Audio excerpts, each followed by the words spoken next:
yesterday? As I said, I believe that politicians need to be held to a higher standard. I believe that public servants, we should be thinking about a little bit differently. But it is also not my place to judge the Premier. It's the place of voters to judge the Premier. It's the place of citizens to judge the Premier. Look, when I watched his press conference on Friday, I was yelling at the screen. But at the same time, I also know that these are difficult things that he and others are facing, and I think that citizens are right in demanding a higher level of leadership. With those two staff members that traveled, did you order them to come back earlier at all, or was there any messaging once things started to go south here provincially that you sent to them and said maybe we should keep this quiet? No, we've had lots of conversations about it, but ultimately, again, I'm not going to jump in order to try and mitigate risk or save my skin.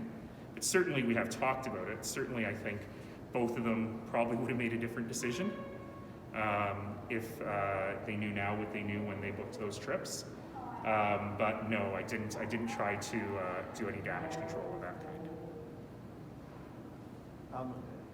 So we've heard, as Adam was saying, we've heard from all of your other fellow councillors where they've been, except for Councillor Maglioka. Have you heard from him in the last 2 weeks? No, I have not. And I'll say that that's not uncommon. We have been on break.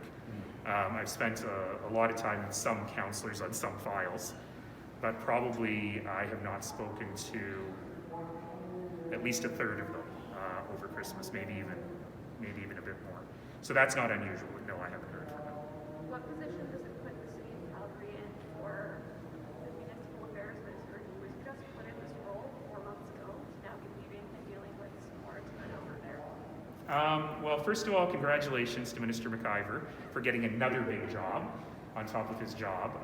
I actually get along very well with Minister McIver. He is a great public servant and does great work. So I'll be trying to connect with him over the next few days to see what his agenda is for, well, he's the interim minister and will continue to do the good work. And I would like to say that, Minister Allard, regardless of how things ended, did some work on some important files for us, and I hope that we continue with that. Is it good or bad to have him in that particular job, given his most recent thoughts on the Green Line? Well, that's his other job, so he's there anyway. Excuse me. New mask. So that's his job as Minister of Transportation. He's there anyway. So I'm not fussed at all about that. He's there around that table. And I think that his experience, I can't remember how many years, but many years as a city councillor, as an alderman at the time, will serve him well on this. Our biggest issues that will be coming forward, of course, are some issues around interpretation on the Local Authorities Elections Act, because we are in an election year, as well as some big move forwards on the Calgary Regional Municipal Board. I just got that backwards. The Calgary Municipal Region Board, the CMRB. And we hope to finalize the regional growth plan over the next 6 to 8 weeks. So a lot of work to go in terms of working with the Minister of Municipal Affairs. We're happy to work with Minister McIver in the interim and hope that there is a permanent minister soon. That was my very next question, sir, is that he's the interim. Given those things that you just outlined, would you like to have a permanent minister in place sooner rather than later? Yeah, it's a super big file. It also is the emergency management side. It's not vaccines, but it is the emergency management side of the province. So, if Minister McIver is going to be permanent, great. That's a big job to be Minister of Municipal Affairs and Transportation. So I imagine the Premier is thinking about his choices on that now. How important will having a permanent minister be sooner rather than later, because that budget process is coming up, having a voice for municipalities during the provincial budget process? Well, that's normally with Finance and Treasury Board more than it is with Municipal Affairs. And so we will continue to advocate strongly for the needs of the city and for infrastructure through all of that. And I'll make that extremely clear to Minister McIver, the nature of the conversations that we had before Christmas on those things as well. We understand that there's a difference between provincial staffers leaving when the province is the one who puts out travel advisories and the city doesn't put out travel advisories. But do you worry that that distinction is going to be lost on a lot of Calgarians when they hear that there will not be any more reprimand for your staff members who left? I mean, of course I'm worried about that, because that distinction will be lost. This is not a moment in the public world for nuance, and I play in a world of nuance often. And so of course I'm worried about that, and I think that that distinction will be lost. I'm sure you guys will do a great job of telling the story. But I do think that distinction will be lost. But I just want to say again, I signed up for this. Public servants signed up to help make the city better. And that's a completely different thing, and we should think about it completely differently. And furthermore, I'll just point out that as far as I know, the provincial government has only directly taken consequences on one public servant, and not on the others.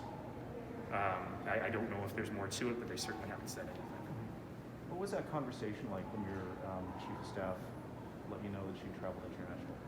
No, I knew before she left, right? And I got to tell you that it was probably the most challenging couple of weeks of my 10 years as mayor. So there was just a lot going on. And I was just really focused on, let's get through this and everyone can take a break over Christmas. And so that's my deep regret, is because I didn't really understand the rules around Hawaii, and I said, is that allowed? Right? And I was told, well, this is what they announced, this is how it works. I remember it's $150 a person for the test. You have to take a test. Everyone on the plane must test negative. Hawaii has very strict controls within Hawaii around masking and other things. And so I believe it's safe and within the provincial government's guidelines. And at that point I said, well, okay, everyone needs a break, right? I don't know if I love it, but everyone needs a break. And this is the point at which I wish I had sort of stopped in the moment and said, wait a minute. But ultimately, I certainly wish I weren't here now. So I just want to understand this a little bit more, because I think part of the trouble that people have been having with the news of travel recently is, we're under pretty harsh restrictions right now. There are people laid off.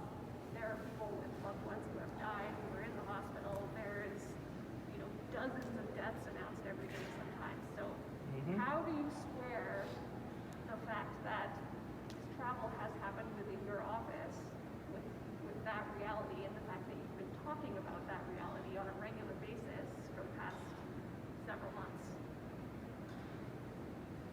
I know more than one person who's died over the break. I know someone who sent me a note with the most joy you can imagine about her dad in his 90s who has recovered from COVID in a long-term care home where there's an enormous outbreak. One of the kindest men I know, whose entire life was dedicated to service, what I call seva in our South Asian languages, died just a couple weeks ago. And so this is very much still with us. And we've got a lot to do on this together. So do I like the fact that this has happened? No, not a bit. But for me, again, it's not about the politics of it. It's about really making sure that we don't use this as a community as an excuse to let down our own guard and discipline, because those people are counting on us. I want to quickly ask as well, we found out yesterday that the first healthcare worker in Alberta has died from COVID, and it was a man who works in a Calgary care home. Yeah. So is there more that you think needs to be done to protect those people?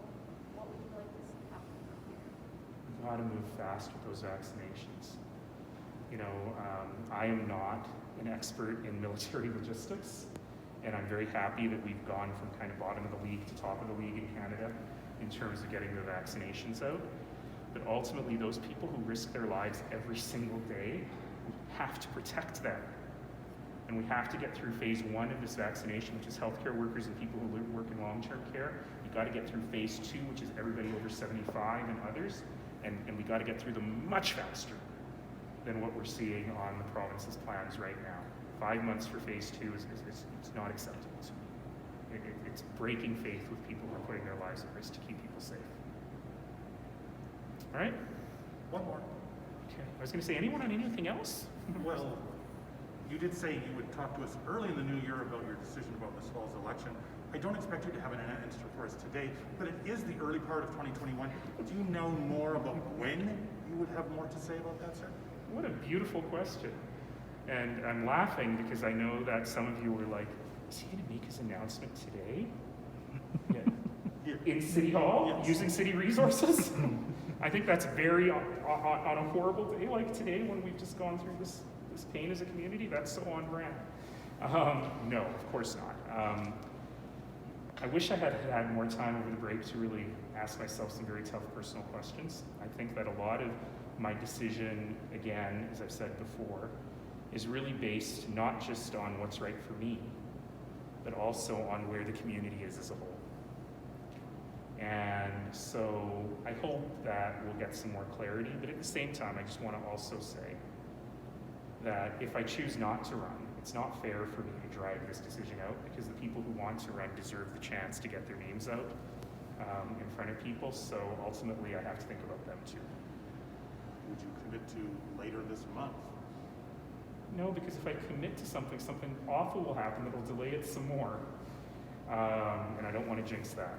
I'm sorry to be so lighthearted about it because there are a lot of terrible things that are going on. Yeah, so ultimately, I don't want to drag this out too long, and I'm going to have to come up with a decision soon. I'm up against a deadline here. Any movement on the EMS dispatch file? We'll be talking a lot about that later this week with the other 3 mayors. But as far as I know, I'm sorry to tell you that in the middle of a pandemic, when we've seen such heroic things from our firefighters as first responders, that the transition of that dispatch away from local control should be happening next week. So it is the 12th. I believe it's the 12th.